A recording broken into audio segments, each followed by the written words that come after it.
Hello, everybody. I'm El Kallpa here in Monterey, California. I'm a local musician and I'm looking to collaborate and expand music and arts. I'm starting this new project called Musical and Natural, or in Spanish, Musical y Natural. And this is going to be my first guest here is Matt Jones. Welcome, Matt. Thanks. Thank you for collaborating with this crazy idea. So I'm just going to ask you a few questions about your musical adventure. Great. So what, as far as you can remember, what brought you for the first time to music?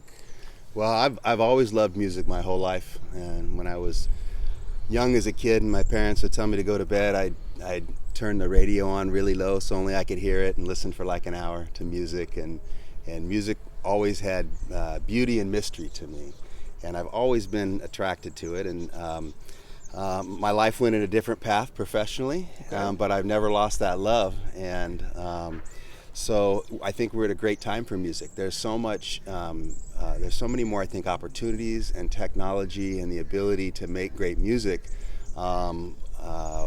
And I think musicians are in a position where they can do that much better than they could, 10 or 20 years ago. Right, with music production and even like the way we can record, the fact that we can start this and have our own channel, it's great. Yeah. So do you have a particular song that when you were young you're like, oh, that's my jam, like this song? I always loved ELO, Electric Light Orchestra, Okay. which is a band, a big band of the 70s out of Birmingham, UK. And what I loved about ELO was they took these lush orchestra sounds, violins, and made just this beautiful music, but it was rock. All right. And but just combining those things was just very magical to me. And it's very interesting because Mr. Blue Sky was a great song that I loved, and that song has had a huge resurgence with the new generation. It was it opened I think the last Avengers movie, or one of the last Avengers movies, and my kids play it all the time. I hear them playing it in coffee shops, and It's it's awesome just to have that generational like persistence. right. It's Music still is there. timeless. Good music is Yeah, timeless, of and course. again, the technology of streaming platforms, Spotify and others, allow this generation to access the whole back catalog of music. Whereas when I grew up, it was vinyl and cassette tapes, and you had to pay. And usually, if you liked one song, you had to pay for the whole album. Yeah, you of couldn't course. Just buy get one the- song for the one 99 song. cents. You had to pay $12 or $14 for the album, which today is like shelling out 20 or 25 bucks. So Yeah, for sure. So the instrument, how do you pick your instrument? Is there somebody who like they gave you inspiration for like, oh, I like the guitar, or I like this? What was your first instrument? Well, I'm self-taught, and when I was young and in high school, for a short period of time, I played the trumpet. Oh, right on. But trumpet's not something you can just kind of pull out at a party and start playing and make friends. So when my kids were growing up in this house, actually, I had this idea that I wanted them to fall asleep with guitar music, just the sounds of a guitar, just soothing them going to sleep. And so I got a guitar, picked up a guitar, and I sat in a place that was right between their two bedrooms. Their bedrooms were kind of at an angle, and so I could sit and see them both in their different bedrooms. And so I started doing that. But then I went to the ukulele because the nice thing about the ukulele is that it's More portable? more portable for sure, and it's simpler with 4 strings. And so, but you can make a lot of chords with 4 strings. Not to get into music theory too much, but you can make extended chords, and you can drop the 5th, and you can even get into some of these jazzy chords. And I found that by experimenting around just with 4 strings instead of the 6 strings, I found it's helped me as a songwriter and a composer. In some ways, it's limiting the options, make it easier. Right. So you have to get it done instead of having so many options to like decide. Exactly. Mornings come, I watch the red sunrise. The LED still flickers in your eyes. Oh, you ought to spare your face the razor, because no one's gonna spare the time for you. No one's gonna watch you as you go. in a house you didn't build and can't control. Oh, you ought to spare your face the razor, because no one's gonna spare the time for you. Why don't you spare the world your labor? It's been 20 years and no one's told the truth. So listen up, listen up, don't wait, don't wait. So keep that list of who to thank in mind. Don't forget the rich ones who are kind. Oh, you ought to spare your face the razor, because no one's gonna spare the time for you. Why don't you spare the world a traitor? It's been 20 years and no one's told the truth. So listen up, listen up, don't wait,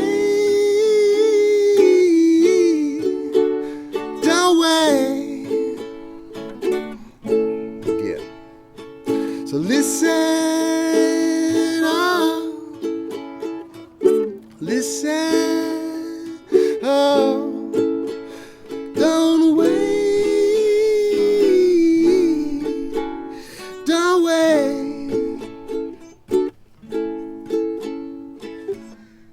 While the sun's coming out, cover ground, cover ground. And if you find some love for these clowns, turn around, turn around. We'll have to sleep on the floor of our high school gym, thinking of you and wondering if anyone else can begin to listen. Listen, don't wait, don't wait. Listen up, listen up, don't wait, don't wait.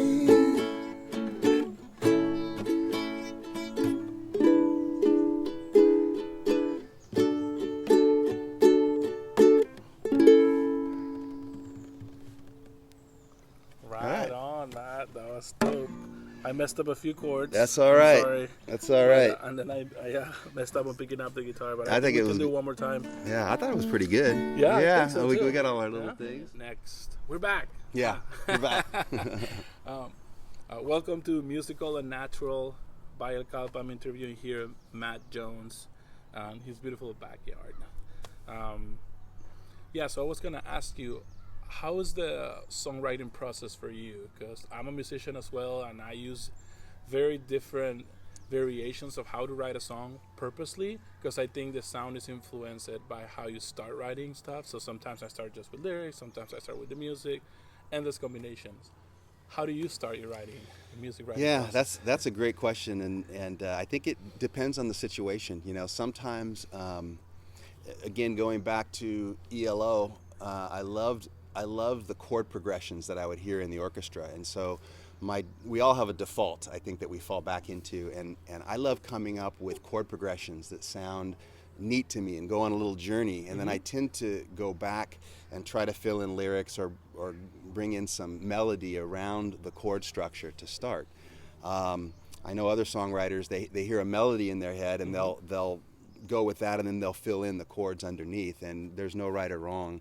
But I think that collaboration is really important, and that's why I've loved this opportunity to work with you, because it gets you out of your default mode, and that's how you grow as an artist, hearing other styles and getting other ideas and being open to other ideas as well.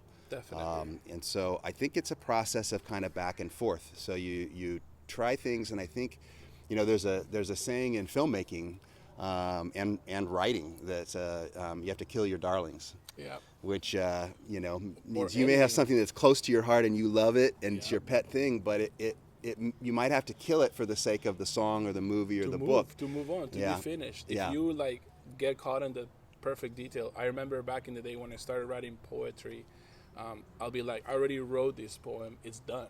Like, never edit, because I thought I could create another poem, but I never thought about polishing this one to be the best it can be. Like, I don't know if it was an egotistic thing, like I can write more poetry, I don't need to, but now I edit my songs over and over, and I have a slight different versions with a few different words.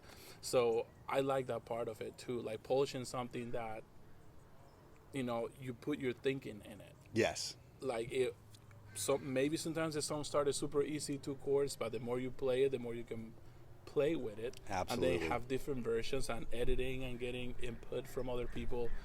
It's always great, because then, like you say, kill your darlings. You're giving it to someone else to have their opinion and help you make it better. That's so right. I love that part of it. That's right. And I think it's important too to again have a balance between expanding and trying new things and finishing a project too, because I think we all our mind goes in a lot of different directions and we get excited about things, but it's nice. One nice thing about having a finished product is that now you have that forever. Yes. It doesn't decay, and you can always go back if you want to tweak it or make a different version. But I think that's one of the satisfying things for me, is to see something come from nothing. Yeah, of course. From just an idea, and then you put the work into it, and then you have something tangible at the end that you can present to somebody else, and they can relate to it. This is and what connect musical and natural is starting, humble beginnings.